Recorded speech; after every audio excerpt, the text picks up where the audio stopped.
G'day guys, welcome back to another round review on the channel. Today I'll be going through round 5 and what occurred. So yeah, let's jump straight into it. So the first game of the round was between Melbourne and Brisbane at the MCG, and it saw Brisbane getting a bit of an upset win over the D's by 22 points. Now I obviously did tip Melbourne, so obviously not a great start to the round. Brisbane did shock a few people in this game. They played really well, especially in that first half. I thought they were a little bit more disappointing in the second half, which certainly helped my big call of them only kicking 5 goals in the second half, and they only kicked 5 goals. So I'll definitely take that. But Brisbane, they were really impressive when the game needed to be won, and maybe, a bit of fatigue got caught for Melbourne, as only Max Gawn was really their only good player. He absolutely dominated with 50 hit-outs, 23 touches and a goal. But apart from that, no other Melbourne player stepped up. Clary Oliver was disappointing. And, Christian Salem got a really bad hamstring injury in the first few minutes, which is going to be big for them, I reckon. And obviously, Brisbane, they didn't come out of this game fully clean either, with Charlie Cameron picking up a one-match suspension. He was really impressive with the 3 goals, kicked the most goals on the ground. Hugh McCluggage had another great game. So, they keep feeding the ball to Dunkley and, Zorko and McCluggage, and it seems to be working for them at the moment. And, really impressive win from the Lions. So obviously got the tip incorrect, but I did manage to get the big call correct, so I'll certainly take that. Now moving on to the next game on the Friday night between the Western Bulldogs and the Bombers. And again, another upset. The Bombers picked up the 4 points here over the Bulldogs in a must-win game. This one was the 50-50 game heading into the round, and the Bombers picked up a muchly needed win. The Western Bulldogs are struggling now. 2 wins and 3 losses, back-to-back losses for them. They were decent for 3 quarters, but that 4th quarter was absolutely ridiculous, where the Bombers rattled on 5-6 in a row. And to be honest, they could have kicked more. It could have been worse, this scoreline for the Bulldogs. But then again, it might not have, because they were pretty impressive in the first half at times. That dangerous offense. But then again, in the second half, players just went quiet for them, and the players that they needed to win. Liberatore was quiet in the second half and had a bit of a weird incident in the last quarter where he collapsed because he was so sore, which, that obviously says something, because it's Libbo we're talking about here. Other players like Tim English had probably his worst game I've seen him play. Same with Bontempelli. Aaron Norton went quiet in the second half. Key players. Waitman was quiet in the second half. Liam Jones wasn't doing anything down back in the second half. And Bailey Dale was the substitute and did absolutely zero in this game. So a lot to think about for Bevo. They've got a huge game next week against St Kilda on the Thursday night. They need to win that game to prove all their doubters, mainly me, wrong about them. Because at the moment, they are one of the worst teams in the comp and one of the most overrated, because they are playing like their game style is perfect. They've got the players to do so, but they just can't seem to find consistency and good enough 4-quarter performances. That was an absolute shocking last quarter. And, worst game I've seen from Tim English and Bontempelli. So, that's huge for the Bulldogs. And Bombers, credit to them. They played really well in this game. Kyle Langford, especially up forward. And, their midfielders, Durham, got the better of Bontempelli in a bit of a tagging role there. And, their midfield definitely got the better of the Bulldogs' midfield. And, 29-point winners. I think they will take that any day of the week, the Bombers. So, moving on to the Saturday. The first of the Saturday games was GWS versus St Kilda at Manuka Oval, and it was the 1-point winners to the Giants. Now, I wasn't able to catch this game, but it was a very close game, obviously, and looked like it was a fun one to watch. And GWS almost choked it, I guess. St Kilda almost pulled off a remarkable comeback. They've now proven that they can kick a quick period of goals in quick periods of time, St Kilda. I think they have the record this season for amount of goals kicked in short periods of time. So they did it against Geelong in the final few minutes of that game in the first round of the season. They did it against us, and they've done it here against GWS. They almost pulled off the most remarkable win ever. It would have been the biggest choke I would have ever seen. And, Adam Kingsley, he was extremely proud that GWS were able to hold on for that win. And, if they're winning games like that, with injuries to star players, then I think GWS have proven that they're probably the favourites to win the flag now. Canelio obviously injured; he'll be out for a couple of weeks minimum. And yeah, Sam Taylor as well, pretty bad concussion. And hopefully all good for him as well. He got taken to hospital, so that's not good. But yeah, St Kilda, look, they weren't great for majority of this game, but yeah, GWS almost let them win this game. But yeah, obviously didn't watch the game, but looked like it was a pretty close contest and a fun one. Also, St Kilda, Max King got injured and is in doubt for the game against the Bulldogs. I mean, it did look a lot more serious than what it was. But yeah, should only miss the one game, if not none. And yeah, my big call for this game as well was Riley Bonner to get 30 or more disposals. And I believe he got pretty close to that. That would have been a really good big call. But anyways, moving on to the next game. Carlton versus Adelaide. And yeah, unlike in the St Kilda game, we actually did see Carlton choke this one. Because GWS, they almost choked it. Carlton did. Now, we obviously know that Carlton have won like 9 of their, or 11 of their past few games, or their past few games by like a couple, like about 10 points combined. I don't know what it was, but it was really, really crazy. But yeah, Carlton didn't win this game though. Look, does it damage their amazing form that they obviously carried into from last season? Maybe. But then again, they already lost against Brisbane at the prelim. And, they haven't really showed, like, dropping off. So I think they should be all good, Carlton. I mean, a loss might hurt their, form. And, everyone is in fantastic form at Carlton. They still managed to score 98 points. And, credit to Adelaide. That's one of the best wins I've ever seen. I did manage to catch the final 5 minutes of the game, and it was absolutely unbelievable. Saw Sam Berry just whipped the ball around his shoulders and through the goals. An absolute fantastic goal. The only goal I saw of this whole entire game as well.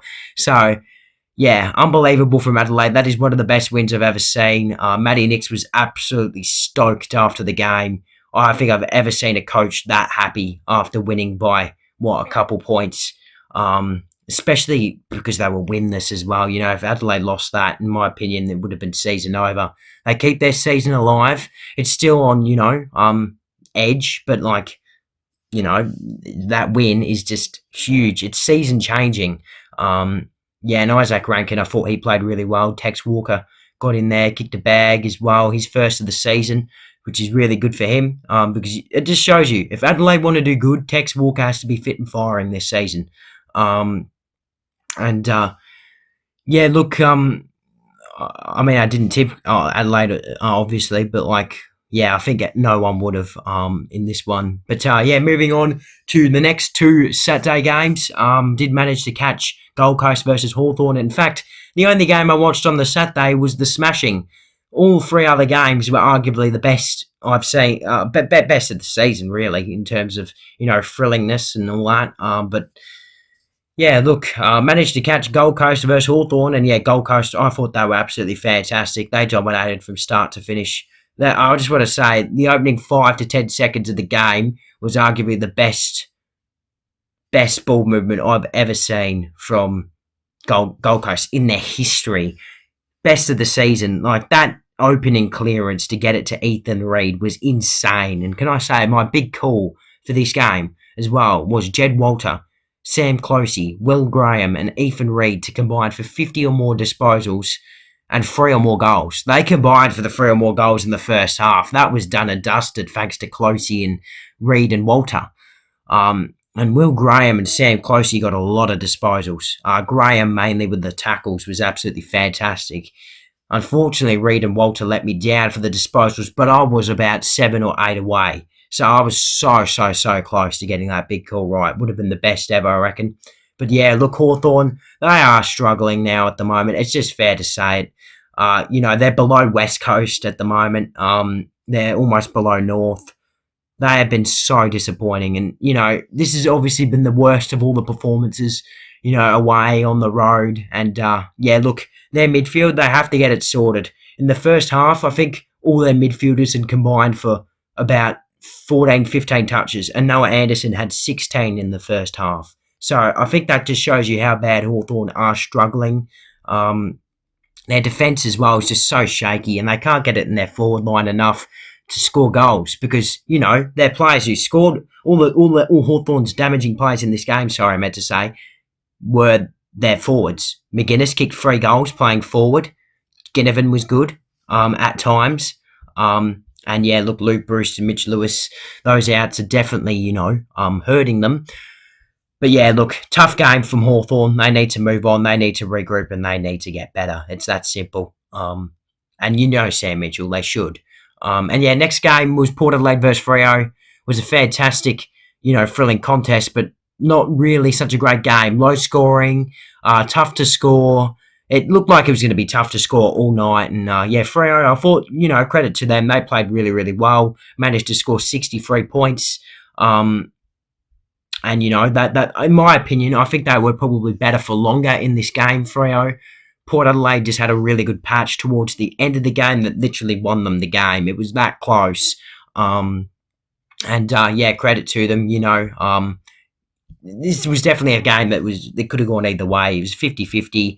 Obviously, yes, Port Adelaide were inaccurate. Fremantle, they had some chances missed as well. But what I'm trying to say really is this was a 50-50 game. And at the end of the day, the best teams win this game, win these type games. Now, Carlton have been doing it all season. I know they didn't do it this round, but they've been doing it all season. GWS did it against St Kilda, and Port have done it here. I really rate Port Adelaide. They're probably the team that I'd say people are rating less than me. I guess it's hard to say, but look, credit to them. They played really, really well. Avant Soldo as well, 54 hitouts. Absolutely superb. That was absolutely crazy from him. Butters as well, just credit to them. It's going to be really, really difficult to beat them, I think, at the MCG next round. Now, moving on to the Sunday. Shitty Sunday, that's for sure. 2 games that, certainly didn't watch. And credit to the Cats as well. Big win, 75-point winners over North Melbourne at GMHBA with Hawkins out as well. He was a late out. Thankfully, I didn't include him in a big call, which was good. I was contemplating it with Cameron, but I didn't. And I'm glad I didn't. I'm glad I didn't do it. Yeah. But yeah, at GMHBA, it was always going to go like this. Credit to them. Jeremy Cameron kicked 6 goals. Their midfield just was dominant. And North Melbourne, their defensive struggles are just continuing. Really, really bad. They obviously sit last on the table at the moment. And are moving into a game that they can win, a home game at Marvel against Hawthorn.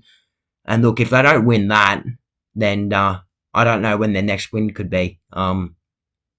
It doesn't look like it's going to be for a while, that's to say, North. They've got a lot of, work to do. McKercher was unfortunately went down injured as well, so, that doesn't help, does it? Just a disappointing performance from North and Geelong. I have to say it, they are looking absolutely fantastic at the moment. Now, moving on to the final game of the round, the upset of the round, West Coast stunning the injured Tigers, the injury-plagued Tigers at Optus Stadium. Credit to the Eagles. Jack Waterman kicked 6 goals. Absolutely unbelievable. Elliot Yeo, I have to say, it's probably the best game I've ever seen him play, in my opinion. Just so important. He's always had those big games when West Coast were good, but that's when they had other players playing good.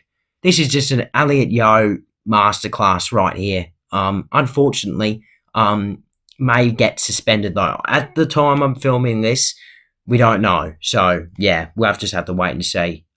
Tim Kelly as well was absolutely fantastic. Really, really good to see West Coast, get a win and get a good upset win as well at home as well. Home fans would have been absolutely loving it. Waterman literally kicked all their goals. You literally check the goals list. West Coast kicked 16, Waterman kicked 6. So credit to him. Came out of nowhere, really. And Richmond, it's a really, really disappointing game for Richmond. And it's hard to say where they are at the moment. It's hard to sum them up. They've played really, really well. But yeah, they haven't been getting results. And now they dish up this against West Coast. Very, very, very hard to say where they're at. But they've got the bye now, so they can regroup before their big Anzac Day Eve game against Melbourne next Wednesday. It's not a very big break. It's a very short break. It's about 10 days, the shortest break, I think, of any team this season. So they've got to regroup. And I must say as well, is it McKelty Lafau? He looks like an absolute gem. He kicked 3 goals and had 99 ranking points. What a player. What a kid. What a pickup from Richmond. But yeah, look, unfortunately for them, no win there. Pretty big upset. Obviously didn't tip that. I got 4 out of 8 for the round for my tips. Not great, but I'll take it, I guess. Just got to move on, and yeah, hopefully I can, improve and respond next week with my tips. And I got 1 out of 8 for my big calls. They're not going so well at the moment, but yeah, look, I had some bold ones in there. But yeah, anyways, hopefully you guys enjoyed the tipping review, and yeah, I'll see you guys in the next one.